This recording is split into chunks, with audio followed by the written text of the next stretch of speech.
at Christ College. In English, I am doing a course called the Newsroom, and we are tasked to interview people to find out more about our topics. My topic is about what it's like to be one of the top sport players here at Christ College. I have interviewed Mr. Dodds, who is the master in charge of cricket and rugby, and the assistant director of sport. I have also interviewed Mr. Miller, who is the strength conditioning coach here at college.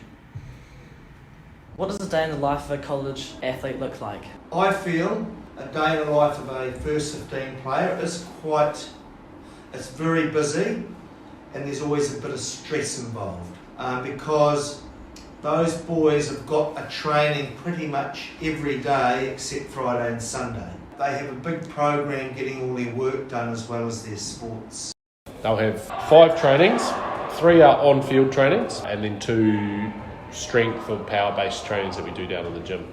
On a Monday, usually they're doing something that's recovery orientated, recovery and skill. So it's called it's labelled what we call a flush session. So the idea is it's just getting them moving again, and then there might be some games and skill elements involved in that. Wednesday and Thursday afternoons are normal rugby training sessions, and then we do a Tuesday and Thursday gym session. How do you know when you're pushing them too hard, or maybe they're not performing at the level that they should be? And what do you do if that happens? Okay. The big problem we have is that we don't know when we're pushing them too hard. We don't know when things are getting tough for them because we don't know anything about their life outside of what they're doing academically and their sport.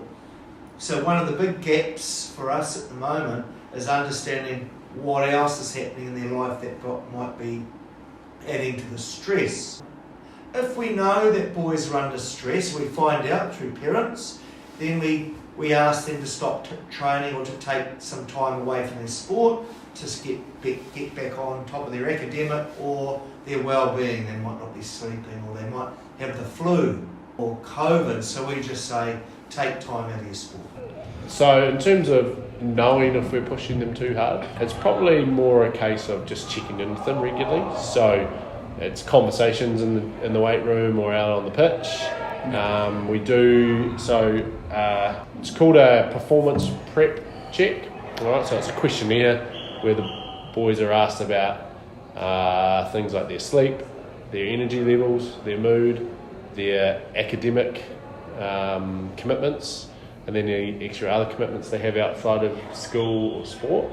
So we get a bit of a picture of how they rate themselves on each of those. So it's kind of telling us how they're feeling with that, and if you can see if they're a bit overwhelmed, and we can then have a conversation about, okay, we can adjust your training, so either you don't do this training, or we make it a bit lighter, or we change the type of training they do. So rather than a intense strength-based session, they might do some stretching and recovery-based options as well. So it's more about, I guess, asking them questions, finding out how they are, and then adapting on the go like that.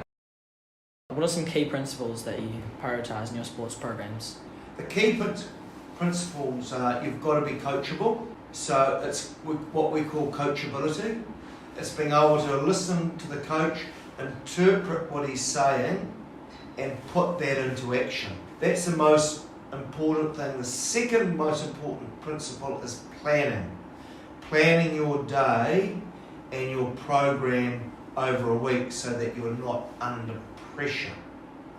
So those are the 2 most important things, and then we've got all our school college values in place, and they've got to live by those values. For me in particular, there's a lot around, so obviously because we do a lot of in the weight room stuff, is the technique that they use, right? So priority for me is always making sure that movements are done correctly, under control, and we're not trying to load them to do max weights or anything like that. It's a long-term game, so even though we do this training for them to prepare for their matches on the weekend and during the season, they're still very young teenage boys. We want to make sure they're enjoying their training, we want to make sure they're enjoying their sport. So making changes and making sure that we're not putting extra stress and undue pressure on them, so that they actually enjoy participating and being part of it. So for me, it's all those different messages around that, making sure that they understand, it's a long-term process, and it's not just about having to win on Saturday. What type of culture do you try to create with your sports teams? We're trying to create a brotherhood of a group of boys who want to look after each other and protect each other and do the best for each other. That's the culture we're trying to create, where they're just looking after their mates, playing with their mates, and by having a brotherhood, we feel that when you're playing with your mates, it'll always be fun. So it's definitely revolves, we do a lot of our training as teams and squads, right? So it's probably about connection as a team in a different environment. So they know that they're all working together and all training hard, trying to get themselves individually to a better position, which then has a flow-on effect to helping the team as well, right? So it's, I guess, trying to get them to think about, okay, individually they're preparing themselves and building themselves for long term, but coming together as a group together, training, working hard together, and having a common goal, that's kind of the focus of it. Obviously, there's individual progress, right? People grow and develop and get stronger at different areas, so you have to be aware of that and adapt to that, but also, thinking about it's another team activity, it's another team event, team training during the week, and it all builds to building good team culture. And with selections, for teams and things, do you base it just off their skills, or is there other factors? So our selection criteria will have about 9 points. The 9 points are, firstly, you've got to be what we consider in a safe environment. So, for example, if you're 60 kilos dripping wet, we wouldn't put you in a first 15 against boys that, quite often twice your size, and that's the same in the junior boys too. So we're it's got to be safe first, right? And then number 2, we've got to have players who follow rules and keep high standards on and off the field. So that's uniform, presentation, language, body language, communication with coaches, which I fit that coachability. That's number 2. Ability to have what we call a growth mindset, the ability to listen and change. 4 is proven values around team and respect, which is a college philosophy.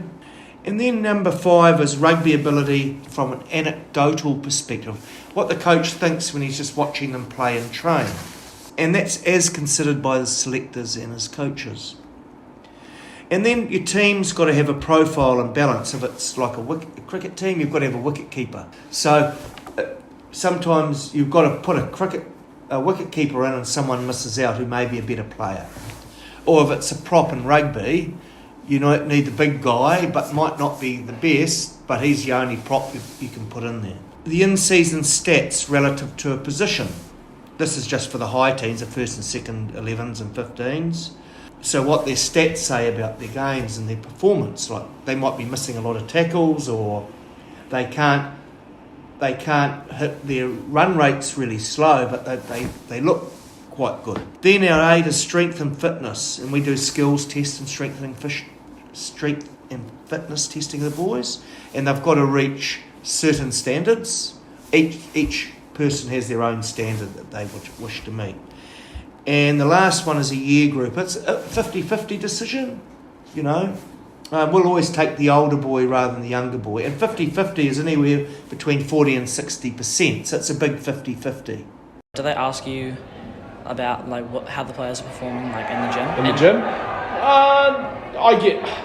I don't know how much it has effect on it. We do, I guess from a selection point of view, it's probably more to do with things like, are they attending training? Are they actually coming in and showing some interest? And are they actually using their time wisely? I think those indicate a boy that wants to be part of that team, potentially more than a boy who doesn't, if that makes sense. So it's it falls into that category of these are the commitments of being part of this team, and are the boys willing to commit themselves to that?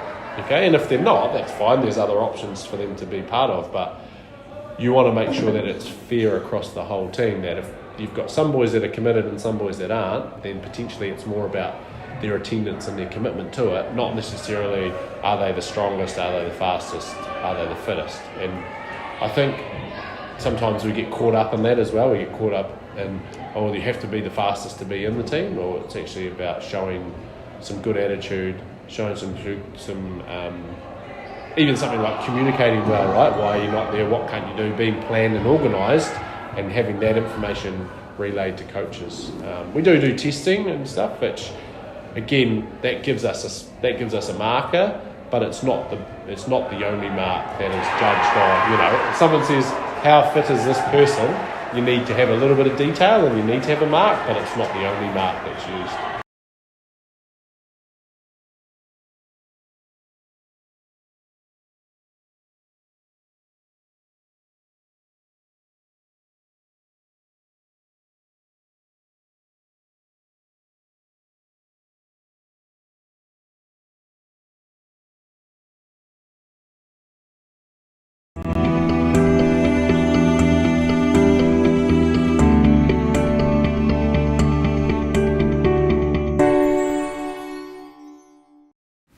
Hi, my name is Jack and I've interviewed a few people on whether they think listening to music in class is a distraction. So I decided to interview Mrs. Belante, the Assistant Principal of Curriculum here at Christ College. Here's what she had to say. How long did it take for the school to come up with the decision to only allow students to wear headphones for educational purposes rather than for listening to music? A lunchtime meeting was the short version of that. It was actually raised by me at a meeting with heads of department because a few disciplinary issues had come up. So I simply asked the opinion of people around the room, and the heads of department, within about a 20-minute conversation, asked that it become the policy. Okay.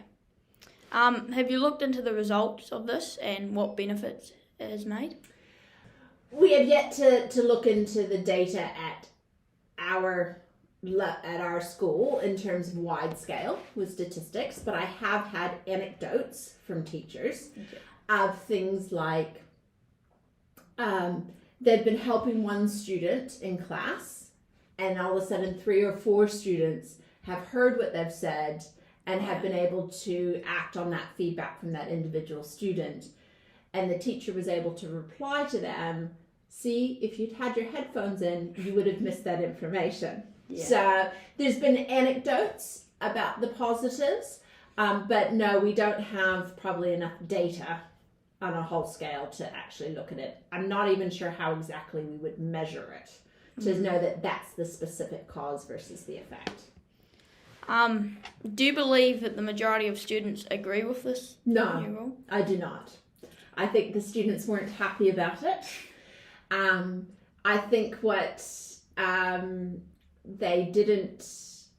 I think the perception that it was a new rule, using your language, overrode the idea that actually it was just a discussion point that we've never had a firm rule one way or the other. Yeah.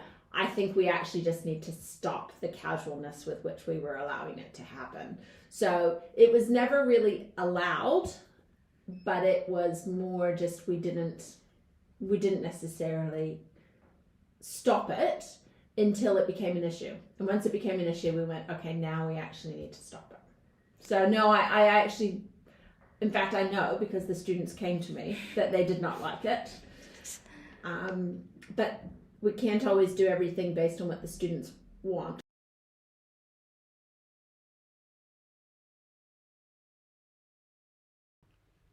I'm here with Mrs. Catherine Law, the principal of Avonside Girls High School, and she's going to say some things about wearing headphones in class. Our school doesn't have a no headphones policy. We have a no cell phones policy. But we did talk about it, Jack. We did talk about it with the board. When we did the no cell phones policy, we did talk about whether we should also do no headphones. That was a really interesting discussion because we had both sides. One group who were obviously very concerned about distraction and the fact that you can wear the headphones all the time now because they're obviously not connected, and therefore that sort of listening to people and, respect and distraction. And then we had the other group who talked about for some of our students, particularly in a big modern learning environment, it's quite noisy and distracting, and they struggle to concentrate, or they might suffer from anxiety, and so actually when they're really working on something, it's quite useful for them to be able to listen to music. It does help them. Sometimes it's just white noise. Sometimes they just put them in to stop the things that are happening around them, cause issues. So that was the discussion, and we decided that we'd start with no cell phones first, get that sorted, because otherwise there's just a lot of things teachers have to do. So we're still having that discussion as to whether we would go to no earphones as well. The biggest issue for young people is mental health and anxiety. And I think that also the other issue is that lots of Christchurch schools, not yours, but others like down here in the east, were built as big modern learning environment places. And so they're really, really noisy, and there's lots of students everywhere. And it can be really difficult to concentrate, really difficult. Some of the areas in our school, it is really difficult for a student to concentrate. And whilst it would be nice to rebuild the school in different ways, at the moment that's how it is. So I think that there are some really legitimate reasons why earphones can be really useful. And for some of our young people, it helps them to concentrate away from other things and the noise, and concentrate on their assessment that they're doing, particularly in the senior school. And I think that's something that you would be good for you to address. Maybe if you're going to argue the opposite, then how would you deal with that? We work with a lot of agencies like psychologists and other people, and for some of our students, the headphone is really, really important. It actually helps them stay calm. And I think you could look at that idea of trauma. So where young people have got quite a lot of trauma, which is where perhaps home life hasn't been great. We've had COVID lockdowns, young women. And I'm not saying that young women have more mental health than young men, because that's not necessarily the case. I've taught in a boys' school too, and I know that young men also have issues. But sometimes I think, the anxiety levels are quite high. And when that brain is in that red brain state, every noise is like a distraction or makes you feel really angry. But with the headphones on, those young people can become calmer and deregulate. I think particularly where there are these big schools with big areas of the school with no walls, it can be really noisy. And that's how they concentrate on their learning. So not just in art. I mean, art's the obvious one. Lots of people like to paint to music, don't they? But even if they're doing writing assessments at level 2 or level 3, they'll wear their headphones. The other thing, of course, is if you're going to do that in a school, how do you police it? So you've got to be really able to know that if you're going to say no headphones, that your teachers have got the tools to police it. Yeah, and that you're not going to end up with heaps and heaps and heaps of conflict with teachers and students constantly having fights in the classroom. Yeah, so I have to work out what's going to be safe for my staff as well. What's worth fighting. For me, the cell phones is worth fighting. The cell phones is really important. That's something we need to get rid of in our school. If we can do that first, then we might look at the next one. Yeah.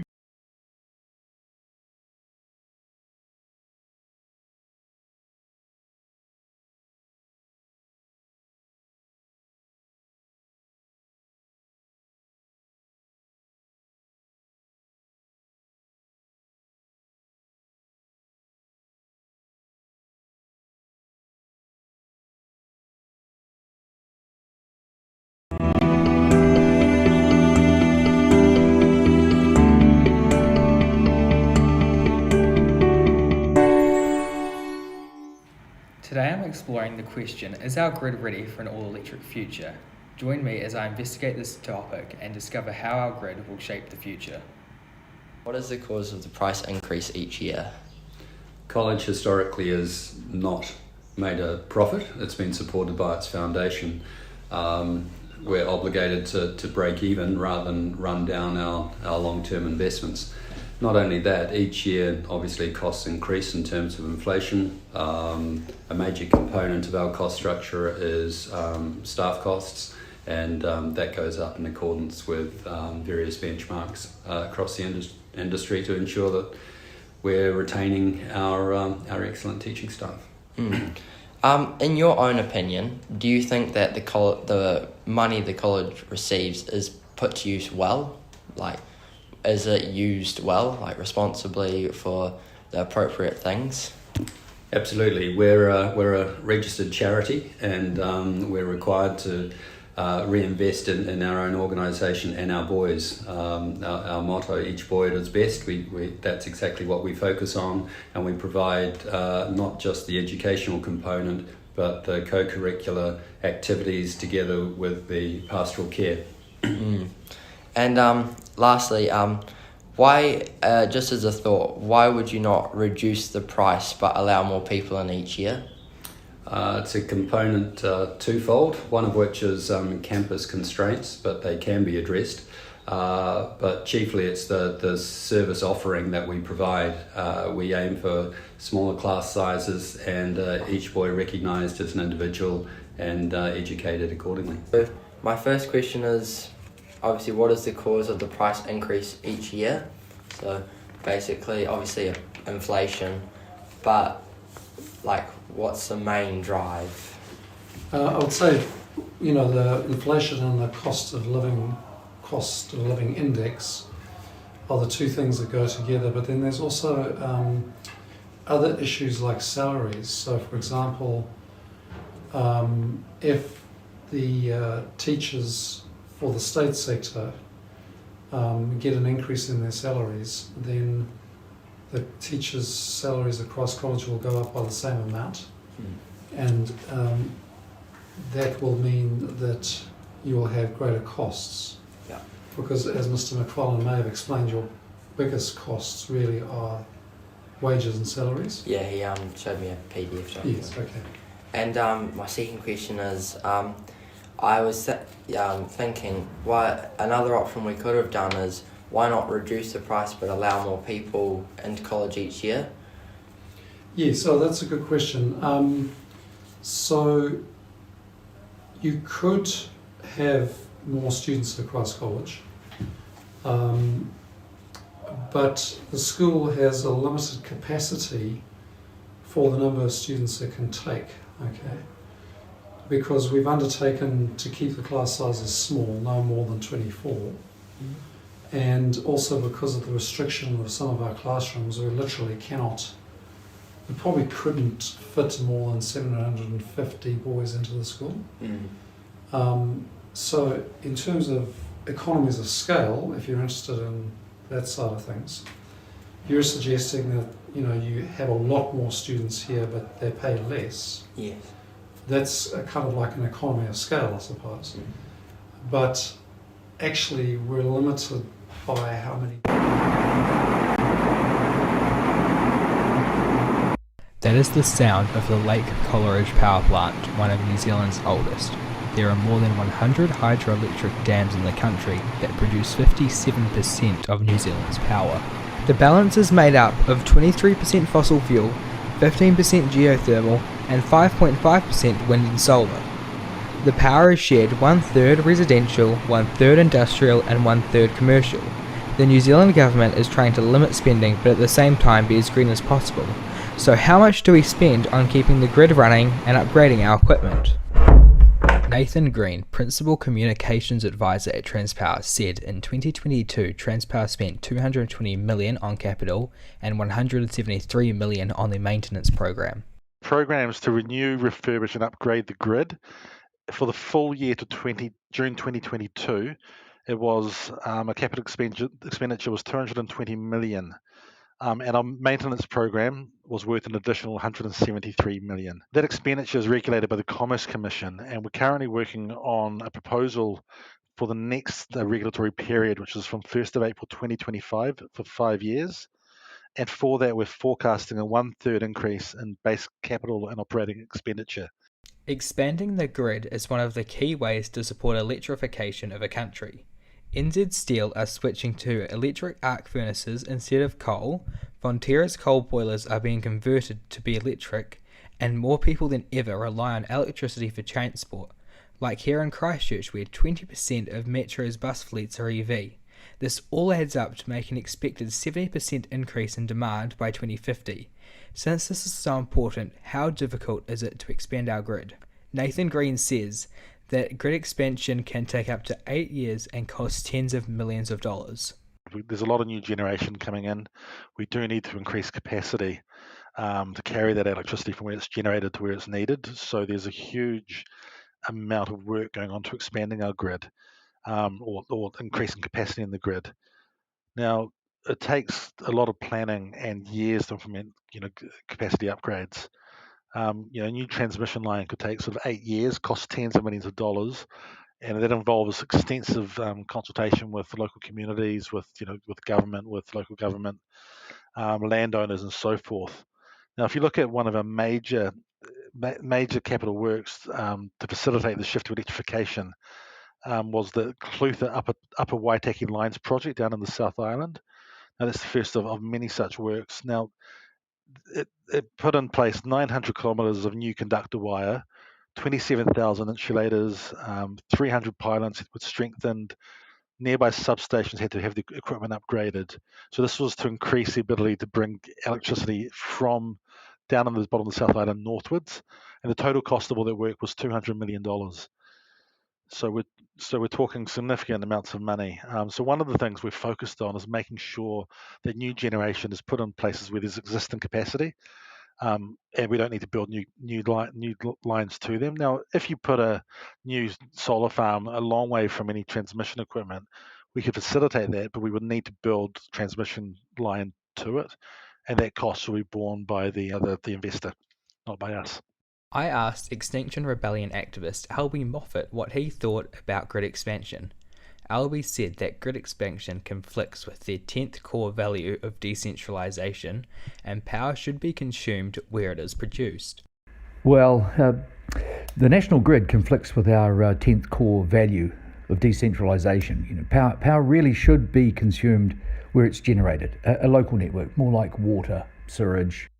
The grid is one of our most important resources, and like all things crucial to the function of a nation, it should get the recognition it deserves. But does it? So I asked people what they thought. I think my power is too expensive. Well, it's a very important part of our economy. It's a driver for, everything really, from the wife's hair straighteners to, in the winter, it's very handy. The pylons around the country are a bit unsightly, but we do have renewables. So as a country, we're very fortunate there. Steep, lots of rain, temperate climate. So look, but honestly, I don't think much about it. I just pay the power bill. I also asked Nathan the same questions, and he said that New Zealanders are used to getting electricity at the flick of a switch, and a reliable electricity source only matters when it isn't there. It's a really good question, and look, I think you'll know New Zealanders are used to getting electricity at the flick of a switch, and that means we can take it for granted. And a good way of thinking about it is that a reliable electricity supply only matters when it's not there. And so absolutely not. People, I think, don't understand the work that goes on behind the scenes to keep the power flowing. There's a lot of moving parts, a lot of players. And as we saw in the Hawke's Bay recently, no infrastructure can be 100% reliable. And we worked really quickly to develop a bunch of workarounds because our infrastructure was pretty heavily damaged. But that loss of electricity, really compounded the issues that people in the Hawke's Bay had as a result of the devastation from that cyclone. So that really showed just how important electricity is. This is what Albie said when asked the same question. Well, that question assumes a model of growth and expansion is followed. To quote David Attenborough, anyone who thinks you can have infinite growth in a finite environment is either a madman or an economist. So, I'd have to say that, we wouldn't be interested in expansion. An inverter-based resource is a method of electricity generation that has to be converted from a DC or direct current input to an AC or alternating current for use in homes. An example of this inverter-based resource would be solar, as it produces an DC output. But wind can also come under that blanket, as it is not a traditional way of creating power like coal is. When I asked Nathan whether he thought inverter-based resources were the key to grid expansion, he said that hydro was at its limit in New Zealand and that wind and solar was the way forward. Look, obviously, we're talking about wind and solar here, and also grid scale batteries, and these are the key part to the future electricity grid. I mean, renewable generation is essential. Hydro is pretty much tapped out in New Zealand. I don't think there's any proposals for significant new hydro. I think we are going to see a lot more inverter-based resources in the system, making the system. And as we discussed earlier, that can be integrated successfully. I then asked Nathan if he thought that supply chain problems would hinder our ability to scale the grid, and he said, "I don't think it will be a problem as the whole world is decarbonising, and with high demand comes big investment." It's not just New Zealand that's decarbonising, it's happening around the world, and electrification is happening around the world. There is a huge demand for resources, for financing, for skilled staff as well. So these are all things that we're aware of. Supply chain is something that we look into years ahead, planning for our needs years and years ahead. We expect with demand there's going to be investment in producing these materials, but there is competition. We do need to plan. We can't just expect that we can order something one day and it's going to be there. But I don't see supply chain issues holding up the required sort of infrastructure and investment that we need to do. When asked the same question, Albie said that mining got us into this hole and we need to limit our conspicuous consumption. Well, mining has got us into this hole. It's unlikely to get us out. We must cut our coat according to our cloth, really. The world has to come to realise that there is pain. We will need to wind back our conspicuous consumption of the last 200 years. Thank you for listening, and mā te wā.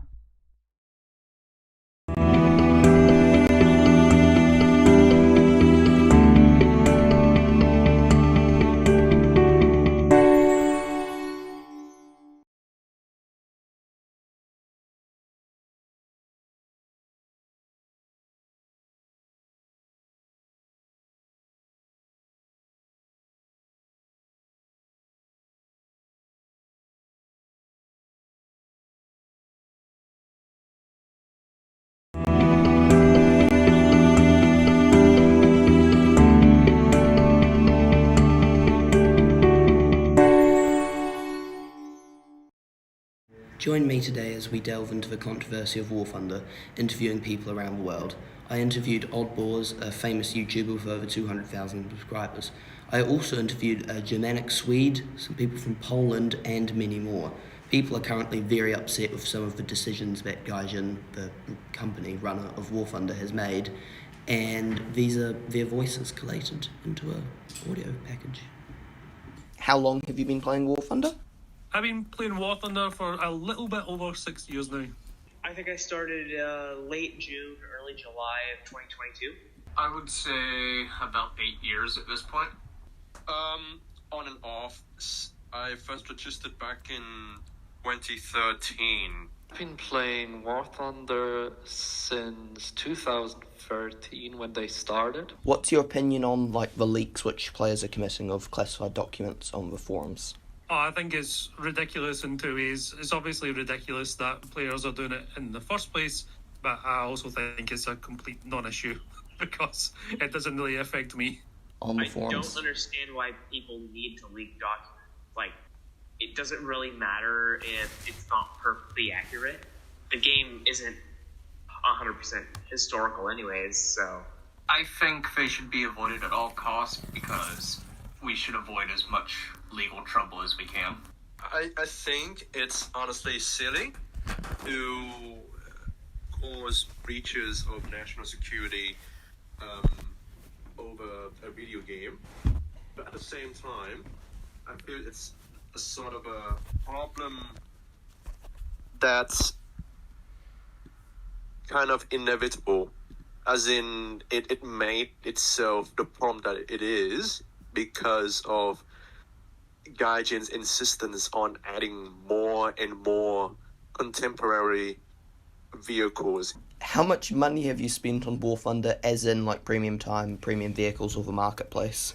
So unfortunately, there's an option to check how much you've spent, and no. through myself and doing giveaways, etc., over $15,000. The BF 109 G6 for Sweden, the Finnish one, that was before they announced the whole Finnish tech tree. I have not spent money of my own. How many hours do you have in War Thunder? I have, this is very difficult to say, but on Steam launcher alone, I think 14,000, but I have used the launcher now for maybe 2 years. So we're probably a touch on 18, 19K. I have 819 hours. 4,870. What's your opinion on the boycott, which players are doing? My opinion on the boycott is kind of split. I think that the review bomb, which I'm going to put in quotation marks because it's not really a review bomb if they're genuine reviews, as I've stated before. I think the boycott is almost unnecessary, but I don't want to stop players doing what they want to do to either feel better about the situation or, you know, try and garner more attention to get the changes done that they want. Oh, I'm 100% for it. I think every player that wants to improve the game should join it. It's a good way to send a message, and I will be taking part of it. Honestly, it is a little bit surprising. But, you know, as I sit here and mull back on it, I come to see that this movement has been a long time coming. And I can't help but agree with it. What's your current opinion on how Gaijin runs War Thunder and the decisions which they've made? I think they have made a very good game that has clearly obvious problems, but they are absolutely abysmal at public relations and understanding their core player base's needs and wants. Genuinely, I think it's probably possibly one of the worst game developers for a community liaison I have ever witnessed. It seems like they have a split development team. It feels like the people actually making the game are pretty good at it, but then whoever's making all their financial and economy balancing and all that is not very good at that. They could definitely communicate with the player base a bit more, and on the forum side, they can, how do I put it? They can stop deleting topics regarding bug fixes and whatnot. If you were in sole control of Gaijin, would you make any changes to Gaijin and Forever One War Thunder? So, first of all, I don't think I would ever take that position up at all. I want to be as far away from that as possible because I just like to play games as a hobby and, of course, for content creation. But if I was to make any decisions to change it, I would probably monetize options that are just purely cosmetic and don't really affect the game as much. And try, I guess, Fortnite is a good example where players have spent $9.5 billion US in the time that it was launched on purely cosmetic items. I think that's probably a better route to go down than have an insane amount of grind and frustrate the player base. The first big one is definitely economy. If you push players away due to too hard of a grind, you're not going to be making money in the long run. Actually, no, it's just like there are some aspect of the game, not including just the economic stuff, right? That I find incredibly frustrating and or weird. And it's a little bit of shame because some of these changes that I find weird, I have come to only discover them after, you know, touching upon them in the first place. So to elaborate a little bit more, it will be squadron battles, you know, where you have an 8v8 battles between players of two opposing squadrons, right? Some aspects of the squadron battles I find to be quite weird, despite the fact that I have actually come to enjoy myself in War Thunder more ever since discovering squadron battles. So two sides of a coin, basically. Because through all the years that I have played War Thunder, I have never touched squadron battles before. Not until early this year. And yet at the same time, after playing it with my own squadron, I come to see that it has its own issues. So to answer your question, absolutely, among other changes, that include economic, right? I would definitely have some choice changes regarding the things that I come to be really passionate about. Yeah. Like the squadron battles. Let's take an imaginary tank that only got made by the Germans per prototype. So I would ask in a poll if the people really want that tank in the game, even though it's not really that realistic. So make a poll with yes and no. So if it says yes, okay, it gets implemented, but also asking the community what should be changed or should not be changed in that kind of way. So more the bringing in the community and trying to help in any way. And also each update being asked if they like it or not. I know as a dev in these days or this area of time, it's kind of hard to make money in any kind of way, but not in that predatory way like Gaijin does, actually. Yeah.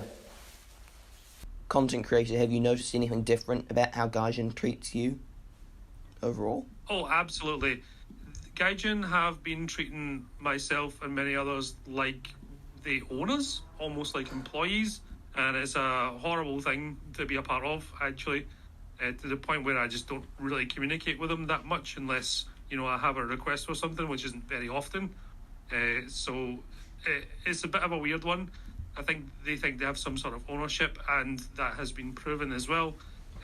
They forced myself to not upload videos and take videos down that had other games sponsored through the content. So it's a very awkward one. Since you've grinded a tech tree, would you say it's possible to do so without premium time or premium vehicles? So you could do it, but it would take an ungodly amount of time. I think someone gave an example. It took 400 hours, which is, an average single player game probably lasts about 10 hours. So you can work out the math there. That's quite an awful long time to, just grind through the tech tree without sparing all the vehicles. Far too much time. So if your time is precious, then yes, you need premium time in a premium vehicle.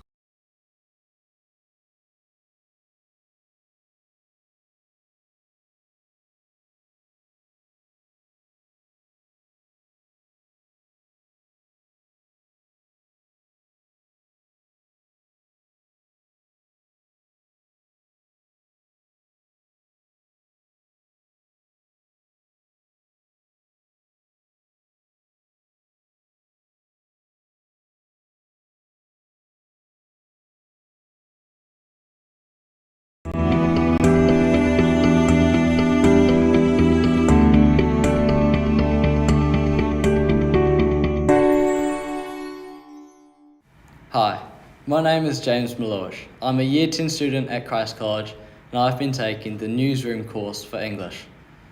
Over the semester, I've wanted to explore what is the value of a school production. I've talked to drama teachers at Christ College and some of the boys who have both been in the production and been in the audience to watch. I've asked them about what it offers, how do they go about making the decision, and whether the decisions they make are the correct one. I've put those packages in one large recording for you to listen to. So obviously you've both been in the production. Could I ask you whether you see it to have a positive or a negative effect and why you say so? I reckon it has a positive effect on your relationship with the other boys. Yeah. Because you're spending so much time with them, you're getting to know them better, so you're getting closer to them, which makes school a lot more enjoyable. Yeah, I think another benefit is the confidence on stage, being able to present to people and also be able to talk in a public setting when you know you're going to have people that are going to watch it and you're on a stage and you're able to present to them. And you just get it helps your public speaking and your ability to, I guess, because whenever you do public speaking in a speech or something, it is performing in a way, so it's good practice, I guess, for that. So do you see it much easier when you've got people around you also in the same situation? Yeah, because then when you're part of a group, it's like, group mentality. It's like it's a much easier way to get into it rather than having to get up on your own and do a speech in front of a bunch of people if you're not comfortable with doing that. And so over time, because once you can have a laugh with your friends on stage and people will think it's part of the show, that sort of thing, as long as you just have fun with it and yeah.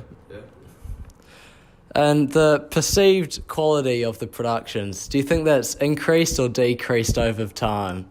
So how other people view the production? I think people enjoy them each year, but I think personally the quality's decreased. Yeah, well, I think COVID has been an influence on that, and I guess it's perspective, right? Like DC had his way. He's been in the business for quite a while, David Chambers, and his style. I mean, I quite like his style of doing things, and I thought Evita was great, and Our House is one of my favourites that I've seen college do. And while yes, I think we'll build back up to those. I think right now we're in a dip after COVID, because not as many people have seen them, gone into them, and drama as a whole is not as great. I think on another note, what college has been doing recently is they've almost been adding a wee twist to everything, whether it's them trying to do roller skating for like Starlight Express or have boys actually fly. Yeah. So I think in a way, having other directors such as Miss Blindale, Miss Clarkson, really puts a different twist on it, and I guess it appeals to different audiences in different ways. Yeah. So I think in that sense, I reckon the quality has increased in that aspect. I think overall, if you were just like looking at the play itself, then you might have a different view. But I still think what college has tried to do in recent years has been good and clever. Thank you for that. Very well. Okay, so to start off, one of you have been in it, one of you have been watching it. Do you see it to have a positive or a negative effect on students in and out? Yeah, I'm speaking here as an audience member. Yeah, the play was great. I felt inspired and it really motivated me to want to take part in it next year. So, for the perceived quality of the productions that take place, do you think that's decreased or increased over time? I'd have to say it's probably increased a bit, given that our reputation of having quite high quality productions we've got to keep upholding. So I feel there's a bit of pressure on us to make it bigger and better each year. Yeah. Yeah, over the long term, I'd say it's increased, but within like the last 2 years, I'd say it decreased. I quite liked last year's ones on the roller skates, and the lighting was a bit more extreme, but yeah, they're both good. And do you reckon the productions they choose is a good option, or could they do better? Yeah, it's a tough question. I think they're good, but they could do better, because Peter Pan's kind of a story that everyone knows, so you kind of... Yeah, I'd agree with that a bit. I feel like it's good to have some classics that you do, like, so everyone understands what the story's about. And I just feel like everyone can just enjoy it. Yeah, and I'd say it also they can kind of have a look at, like, for example, you could see what Peter Pan's like, so you can kind of embody him better and make it more enjoyable for the audience. What do you, as an adult who takes all the students through the journey, what do you think it offers them?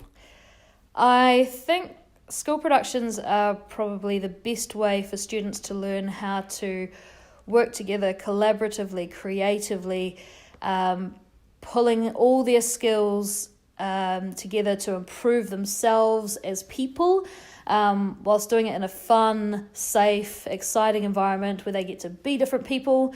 Students get to meet new people, figure out themselves a little bit, especially when we're doing things from like a junior perspective.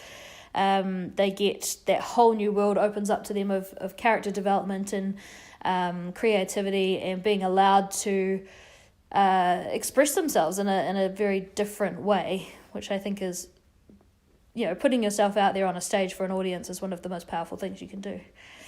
How do you decide if the production that you're going to do, how do you decide when you pick it if it will turn out being as good as you hope? There's a lot of factors that go into that. We're often inhibited by what we can do due to the rights situation, what's available for us to do.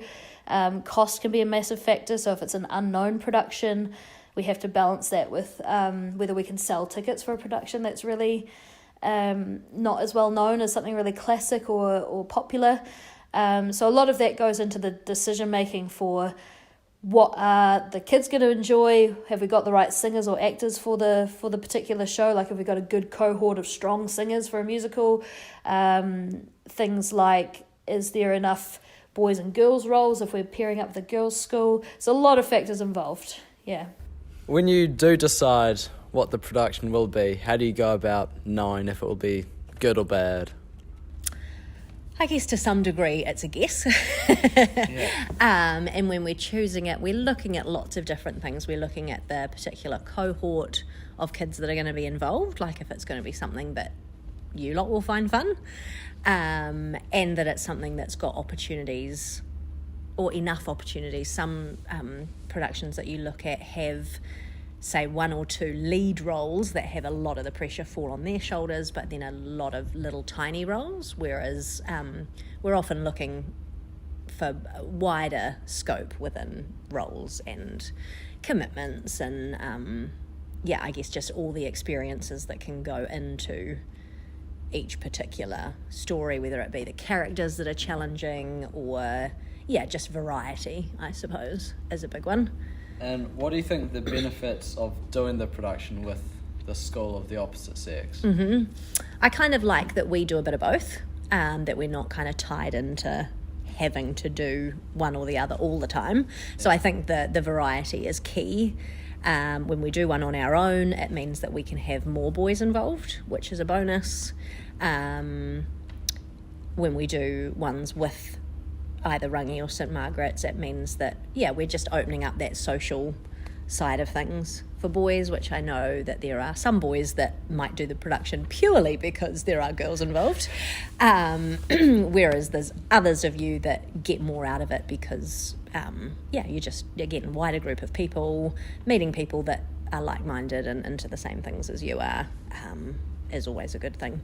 And I think offering you guys as a single-sex school opportunities to actually experience things with the girls is important. It'd be weird if you went right the way through your schooling years having not had that opportunity. So when you do pick the production, how you go about getting the rights? Because with things like Rent, they're quite a big production. Yeah. So, the rights is different for every show. We try to keep the rights kind of minimum for a junior production. So for Chitty Chitty Bang Bang, for example, it's a special junior show. So when they have the little junior at the end of them, it means that it's a shortened production and the rights are going to be less because of that.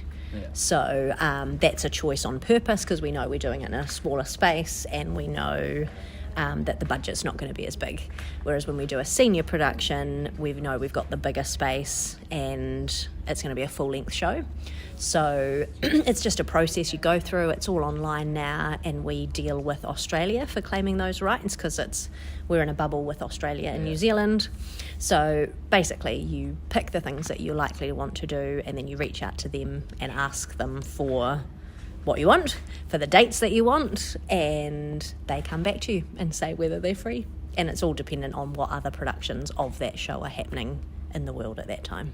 So sometimes it's easy and sometimes it's really annoying because they say no. Thank you for that. Easy peasy. So. Da-dum-dum.